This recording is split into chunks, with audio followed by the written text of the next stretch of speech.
블랙스완, 탈레브, 비트코인 부동산은 악성 종량이다. 거품이 심각하다. 이런 이야기를 했습니다. 블랙스완 여러분 아시죠? 세계적인 베스트셀러 블랙스완의 저자 나심 니콜라스 탈레브 뉴욕대 교수 자산 거품에 대해서 경고를 했습니다. 이런 사람들이 자꾸 자산 거품의 경고 내려라 내려갈 것이다. 주식이 심각할 것이다. 이런 얘기를 하는 것은 제가 봐도 아마 이제 위험스러운 것들이 닥쳐오고 있다라는 것을 명심하셔야 되기 때문에 이런 얘기를 드리는 겁니다. 지금 하나도 좋을 게 없는데 여기다 대고 주식 사라, 부동산 사라. 제 입에서 그런 얘기 나오기를 왜 안 좋은 얘기만 하느냐. 안 좋으니까 안 좋은 얘기만 해야지. 그러면 안 좋은데 좋은 얘기를 합니까? 안 좋은데 그러면 부동산 빨리 사라. 지금 사서 들어가야 된다. 그런데 15억 주고 사는데 갑자기 10억이 됐다. 나 욕하려고 그러잖아. 네가 사라 그래서 아니 내가 왜 그런 걸 사라 마라 하는 사람이야. 당신들이 알아서 잘 내가 그러니까 지금 상황이 이렇기 때문에 이런 사람들의 이야기를 해주면 분석을 내가 해서 해주면은 판단은 니들이 하고 결정은 니들이 해라 이런 얘기를 내가 느닷없이 얘기했는데 갑자기 그런 얘기를 하면서 이랬다 이런 얘기를 하시면 안 됩니다. 여러분 아시겠죠? 판단은 여러분 결정도 여러분이 하셔야 된다는 말씀을 한 번 더 드리고요. 어쨌든 세계적인 베스트셀러 블랙스완 뉴욕대 교수 자산 거품에 대해서 경고한 거에 대해서 여러분들 조금 들어보시도록 하죠. 지난 몇 년 동안 비트코인 그리고 부동산 등 모든 자산이 미친 듯이 부풀어 오르기 시작했다. 앞으로 투자자들이 험난한 과정을 겪게 될 것이다. 험난한 과정을 겪게 될 것이다. 오랫동안 갈 것이다. 이런 생각을 저는 이미 하고 있는데 여러분들은 자꾸 분위기가 좀 띄워져 있다. 부동산이 자꾸 뭐 더 이상 뭐 거래는 절벽이지만은 그러지만 뭐 부동산이 뜰 것 같다 이런 이야기를 사람들이 하고 있다. 그러면 거기 들어가서 그 유튜브 보시면서 그 부동산 사시면 됩니다. 예? 예, 제 유튜브는 그런 얘기 하는데 아니기 때문에 그 띄우는데 부동산 상승할 것 같다. 올라갈 것 같다. 막 그냥 나중에는 막 10억 벌 것 같다. 이런 이야기 하는 그런 인간들 프로그램 가셔서 들으시면 됩니다. 지금 상황은 그런 게 하나도 없다라는 말씀을 솔직하고 정직하고 정확하게 말씀드릴 수밖에 없기 때문에 띄우는 이야기는 저희 회사에서는 안 한다 이렇게 보시면 될 것 같습니다. 지금 현재의 세계 돌아가는 경제 상황, 우리나라의 경제 상황을 들어보시면 아마도 이해를 하시는 분들은 잘 결정하실 수 있는 그런 시간이 될 것이다. 그런 생각을 가져봅니다. 자, 그래서 비트코인 부동산 모든 자산이 미쳤다. 앞으로 투자자들 험난하다. 이런 얘기를 했습니다. 자, 블랙스완 아주 세계적인 베스트셀러 나심 니콜라스 탈레브 교수는요. 블룸버그 인터뷰에서 디즈니랜드 디즈니랜드 가면은 랄라랄라랄라 랄라랄라라 애기들 막 소리 내고 막 우리가 어렸을 때 우리도 어린 시절이 있지 않았습니까 여러분. 아무리 늙고 60, 70, 80이 됐다 하더라도 우리도 10대가 있었고 20대가 있었고 30대가 있었어. 그때 얼마나 내가 디즈니랜드 가면 그러면서 나이 30, 40 먹어가지고는 기차를 타고 그때 저를 생각하면 나 지금 늙었지 이랬는데 지금은 이제 그 나이가 아니고 완전히 늙은 나이가 됐는데도 아직도 디즈니 그러면 환상의 세계 뭐 이런 그런 생각을 하는데 여기에 탈라비 교수는 디즈니랜드의 환상의 세계는 끝났다. 이제 투자자들이 고통스러운 현실로 복귀할 차례가 됐다. 제로금리에 가까운 저금리 시대가 이어지는 동안 너희들 거의 모든 자산에 거품이 생기기 시작하지 않았느냐?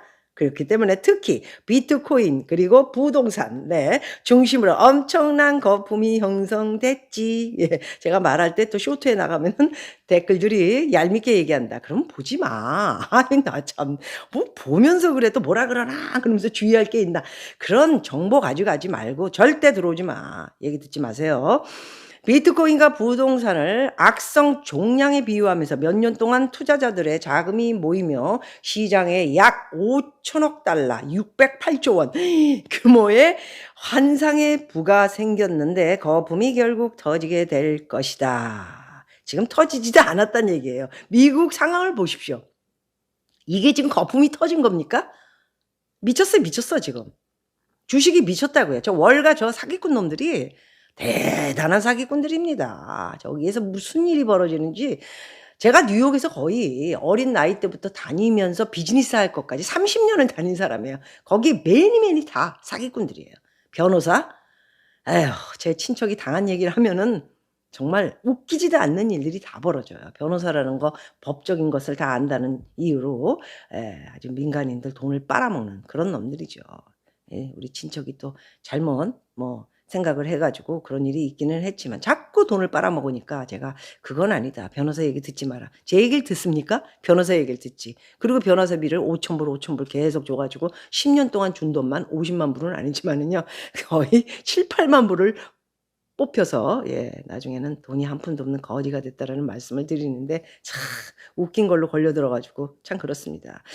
트럼프는 또 이런 얘기도 했죠. 책에도 썼습니다. 자기 친구가 의사인데 의사가 또 제가 아는 지인이 있는데 의사가 그 사람이 아픈 사람이 인제 오는데 그 다리가 썩었다 그래 가지고 다리를 푹 하고 이건 트럼프 얘기입니다. 다리를 잘라 가지고 평생을 그 사람 의료보험을 나라에서 올 때마다 참네. 올 때마다 뭐 이게 진찰하고 뭐 약도 주고 그러지 않습니까? 그럴 때마다 이제 한 달에 한 번씩 오면은 돈을 받아 먹지 않습니까? 그래 평생을 돈을 받아 먹는 그런 자기 친구 또는 지인 이런 책을 본인이 쓴 책에 써 있는 변호사 사기꾼 그리고 의사들도 그런 놈들이 있다. 그런 얘기를 쓴 장본인이기도 합니다. 제가 직접 읽은 겁니다. 예. 그래서 모든 놈들이 믿을 놈들이 하나도 없고요. 특히나 월가는 완전히 사기꾼들입니다. 예. 이놈들 얘기 정말 듣고 잘못했다가는 돈 다 빨려 가지고 100만 불 금방 쑥.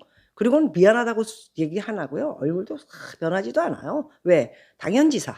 네가 거기다가 돈 넣고 뭐 먼 데다 조성한다 그러니까 놓잖아. 네가 한 거잖아. 내가 무슨 잘못을 저질렀는데. 근데 주식이 떨어져서 돈 다 잃었잖아. 뭐 어떡하라고. 내가 뭘 잘못했는데. 맘대로 해. 고소해. 하나도 안 걸립니다. 그런 거는. 투자를 본인이 한 거기 때문에. 그래서 여러분들이 투자를 잘하셔야지 남한테 뭐 나중에 돈 잃은 다음에 얘기해 봤자 바보 소리 듣습니다. 그래서 항상 여러분들에게 조심하라는 말씀을 드릴 수밖에 없지요. 자, 계속해서 탈레프 교수는 2008년 금융위기 이후 저금리 시대가 이어지면서 투자자들의 현금 흐름의 중요성을 잊게 됐다라고 설명했습니다. 자기가 잘못한 것을 하나 정도 이야기한 것이 있습니다. 앞으로 시장에서 현금이 사라지게 될 것이고 투자자들이 지난 15년 같은 순탄한 길을 걷지 못하게 될 것이라고 밝혔다.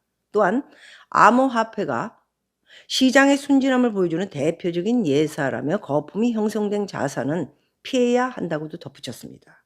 그러나 미국의 기준금리에 비해 증시가 지나치게 고평가되고 있고 현재 가격은 정당화하기 어려운 수준이다.